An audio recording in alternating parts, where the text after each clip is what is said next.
Welcome back to JAFM Audio for our second episode of our podcast. Breaking news we're going to start off with today. The Kodai Senga injury, James. Now, this is huge news. Yes. And it's not really breaking. It happened 3 days ago, but we're still trying to get over it. Kodai Senga with a right posterior capsule strain, whatever that means. It's a big blow for the Mets. Last year, 12-7 with a 2.98. So obviously, it looks like maybe McGill's going to have his shot again to fill that role. But it does hurt. That was a key piece in your guys' starting rotation. Yes. Do you think this is going to be a lingering injury for Kodai? I don't know too much about. Yeah, I'm not sure either. I dropped out of that class, so I'm not sure if it's going to be something that lingers. But I do know it's 3 weeks now before he throws. So when you're looking at the time scale, probably late May. And that's 3 weeks minimum before he could throw, but that doesn't mean 3 weeks. Correct.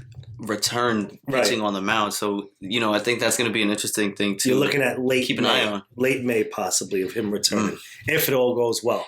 I mean, which seems like it doesn't in Metland lately. It's kind of sucks because last season you guys dealt with, bullpen problems at the end of games. Yes. And now this year it looks like you're going to be dealing with bullpen problems in the beginning of games. Yeah, well, it's interesting. Can never win. So it's something that, obviously every team deals with injuries. This one's a big blow. It hurts. Once again, Senga, he had Cy Young votes last year. So he was really good. He was really good last year for us. The most consistent pitcher on our team, even with Verlander and Scherzer there. You know how that turned out. So it's definitely a blow, and it's going to hurt the Mets. But hopefully McGill can step in. McGill can step in and carry Senga's spot for a few weeks. Yeah, spring training has begun. Yes. We got spring training games. Both the Mets and Yankees. James, have you caught any of the games? I did, actually. I watched today's game when Alvarez hit an opposite field home run, which I'm really happy for because he's going to be a big part. If the Mets are going to contend, if Alonso's going to have protection, it's going to be that man Alvarez. Yeah, that's going to be exciting news. I know Alvarez was a bright spot in their lineup last year. Hopefully he's going to continue to be a bright spot this year. Yes, he hits for power. He does hit for power. He has a confidence to him. And hopefully, it carries through to the season and he has himself a good year. Very impressive bat. What about you? You've watched any Yankee games? Yes, I caught both actually. I caught the one yesterday and today. So let's touch the first game. Spencer Jones. I would say that was the highlight of What did he do? It was a 22-10 blowout, but Spencer Jones 3 for 3. Mm-hmm. Hit a 470-foot bomb. I mean, this kid is 6'6". Center fielder. Was outfielder? Yeah, center fielder. Maybe if everything turns out fine, you have him platooning with Aaron Judge in center field. Get Could you try? Get Aaron Judge off his feet a little bit. Your computer's talking to you. That's fine. Get Aaron Judge off his feet. Some games, and he can DH. He can play center field, and you can have Jones fill in the spot in center field when Judge needs a rest. Is he good? Is he a top prospect or what? He is one of our top prospects. I hope he's going to be good, but it's a little too early to tell. It's spring training, that's a very good start. How did the pitching look? Oh, man. Something I'd rather not talk about, but since you asked. Rodon and Stroman were not too impressive. It's only spring training. I was a little disappointed. But it's only spring training. This is what it's for. They're working on pitches. They're working on leg kicks. They're probably going to get 2-3 innings tops, in the beginning of spring training. I wouldn't be too concerned with pitching, in spring training. I'm not concerned with stats when it comes to pitching. Yeah, you make a good point. A lot of pitchers are probably working on a new pitch, new mechanics, just trying to get a feel for the game after the long break. But, oh, man, the way Stroman was talking, he was talking like this. He was going to be our number one guy. And it's still early.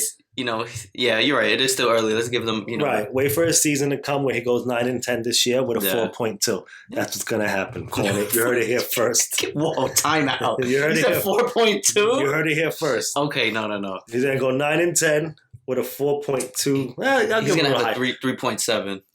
Okay, good luck with that.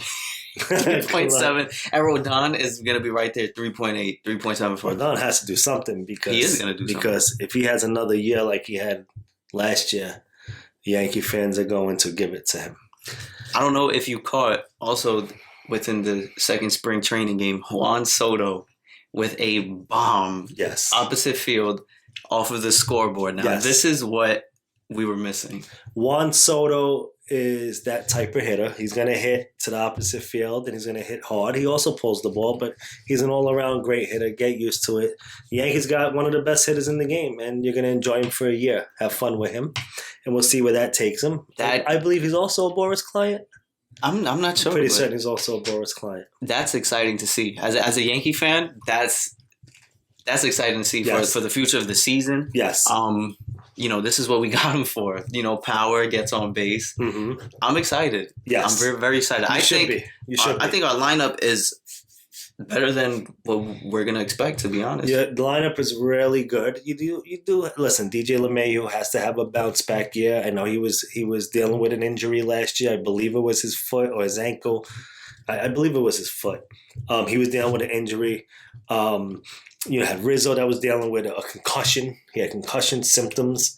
I mean, if these guys have to come back now, have a bounce back year, then that lineup gets stretched and it's a scary lineup. I think a key player this year for the Yankees has got to be Giancarlo Stanton. Yes, 100%. We need him to hit at least 30 home runs this year. Yeah. He's lost weight. Have you seen him? He has lost weight. I don't know. I think the Yankees are built to be good without Stanton at this point. I think that was the whole Soto move. I don't think they need Stanton. If he has a good year, great. If not, I don't think it's going to hurt the Yankee lineup much. Yeah, I hear that. He's going to be in our DH spot, obviously. I mean, I saw videos of him snagging flying balls. Yeah. Did he dive at all? He took a dive, and I think everyone held their breath. Yeah. So hopefully he stays healthy. Yeah. Speaking of Boras clients, Cody Bellinger. Oh, yes. He got a contract. Poor guy. Nobody was signing that poor guy, and then he finally got a 3-year deal, $80 million, with an opt-out after year 1 and year 2. What do you think? That's a pretty good, contract on his end. I know it wasn't the money he wanted, but, you can't complain. You have 2 opportunities to have a good season and opt out for more money. So I can't, he can't really complain about. If he has a season this year like he had last year, 100% he opts out. 100%. Hopefully the Mets sign him. If he has a season as he did last year, how much is he worth? I mean, the way these contracts are now, you're going to look at $30 million a year. That's what the contracts are looking like these days. I mean, Cohen has it. No, he has it. He has it. Listen, if we are one player away, maybe it's Cody Bellinger. Who knows? Why not? I mean, respectable bat. I'll tell you that. Yeah, but we have nowhere to put him on the field. Snell and Montgomery still not signed. Yep. Because Boras is hoarding his clients, but that's what Boras does, and he usually gets them signed at a really good price for them. He secures their future. It's interesting. No teams are really biting on them. I mean, the Yankees even said they're unlikely to sign either of them. Do you think they're being a little too greedy with the years, with the money? What do you think is? Well, I think the Yankees are smart. As much as I hate to admit it, I believe Cashman's a smart man, and he's not going to overpay for a player. You're not going to give a player more than what they're worth. That's just bad business. It's going to hurt you down the road.